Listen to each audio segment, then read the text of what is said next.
Howdy, this tutorial video is going to help us look at solutions and how do we know the number of solutions when we're looking at an equation.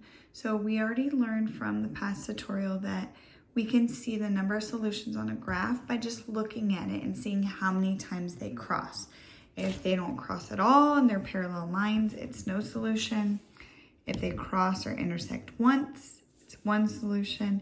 And if they're two of the same lines on top of each other, it's infinitely many, which means they touch at every single point along the way. So that's great, but how do we decide the number of solutions if we're looking at an equation? So let's do no solution first.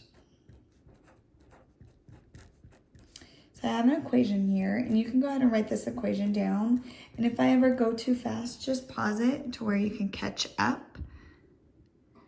So when I'm seeing this equation, first of all, I have some work to do. I need to simplify this equation by using my order of operations, which is PEMDAS.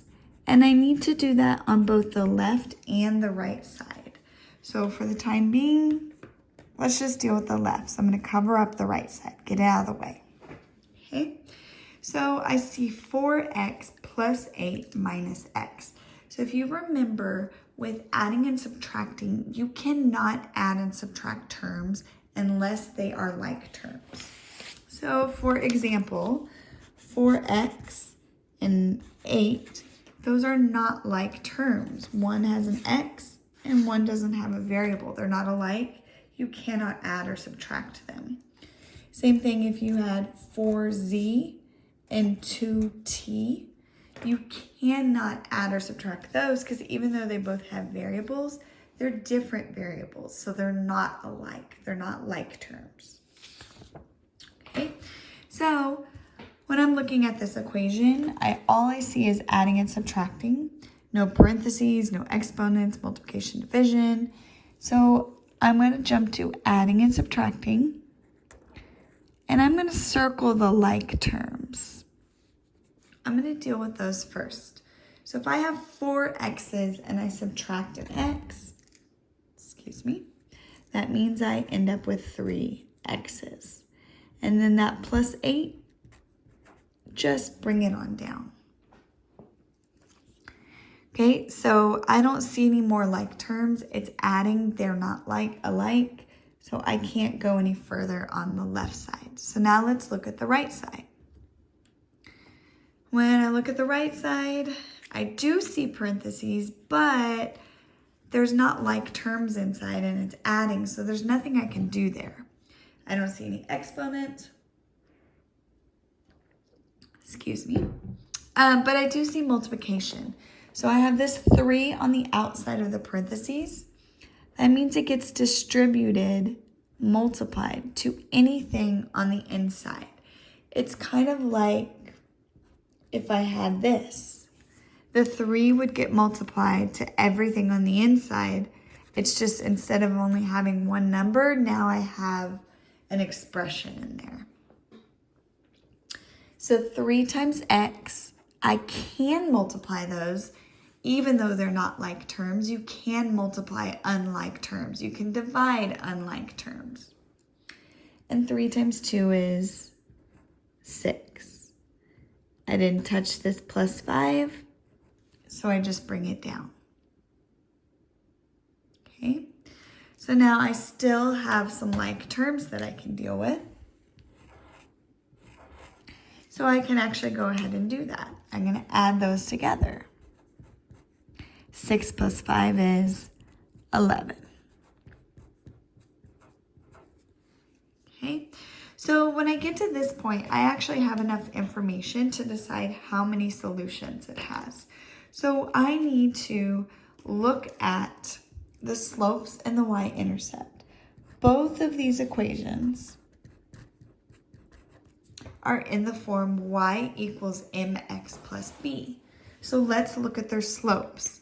We know that m is slope and b is y-intercept.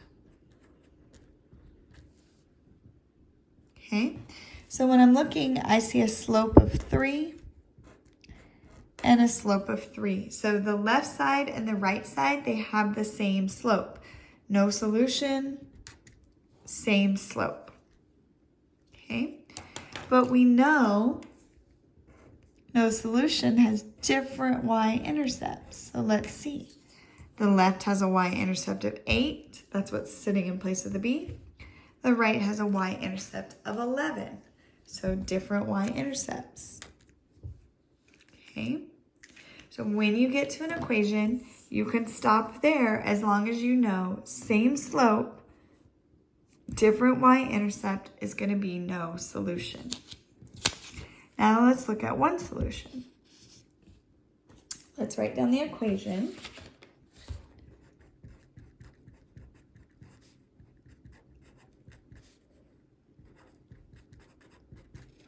Okay, so we're going to use our order of operations.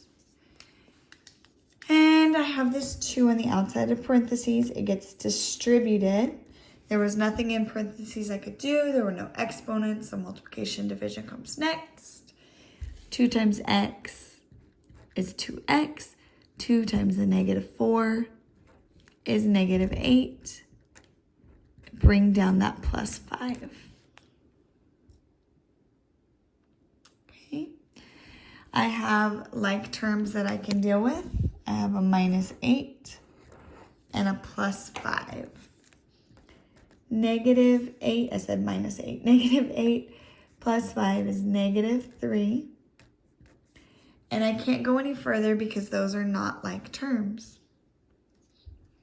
Now when I look at the right side, those are not like terms. There's actually nothing I can do the whole time. So I'm just going to bring that whole thing down. Now looking at one solution, when I compare their slopes, they have different slopes. The only type of solution that has different slopes is one solution. Okay, keep hitting my camera, sorry. The only type of solution that has different slopes is one solution. Okay, and you don't see anything about the y-intercept listed because they could have the same y-intercept, but then they could cross or intersect over here. I hit the divot in my table, sorry about that. So they wouldn't have the same y-intercept. So y-intercept doesn't matter. Anytime you see 2 different slopes, it is always going to be one solution. Okay? Let's look at infinitely many solutions. So our equation for this one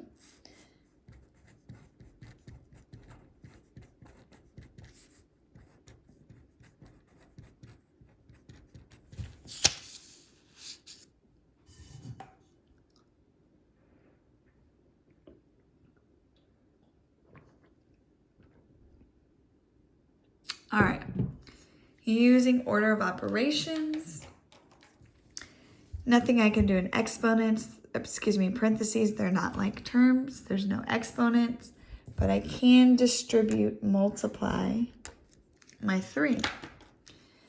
3 times x is 3x, and 3 times 6 is 18. Bring down my -2. I can take care of my like terms. 3x plus 16. I can't go any further because they're not like terms. Let's look at the other side. I have no parentheses, no exponents, no multiplication or division, only addition in this one. So I'm going to add my like terms.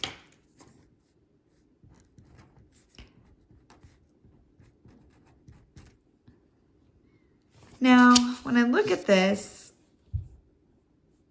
one is in slope-intercept form, but on this one, the y-intercept comes first, and then the slope comes second. It doesn't matter. The order doesn't matter, okay? When you compare your slopes, they're the same, and when you compare your y-intercepts, they're the same. Well, That's weird. Why is that? Well, because they're the same line. If you have infinitely many solutions and they're like right on top of each other, it's the exact same line. So their equations are going to be the exact same, even if the order is different on one versus the other. Okay? That was a lot of information really fast. Go back and watch this again if you need to. Try to do the math by yourself ahead of time. I know a lot of you have trouble using your order operations, so that part is going to be hard for you. So just take your time, but let's go over this again really quick.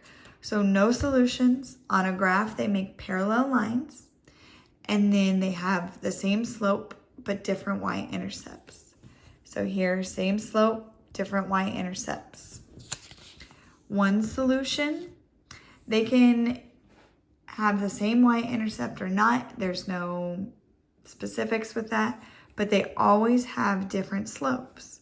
So when we have an equation, we see that they have different slopes. So we don't even need to worry about what the y-intercept is. Okay. And then infinitely many solution, they're the exact same line, so they have the same slope and the same y-intercept.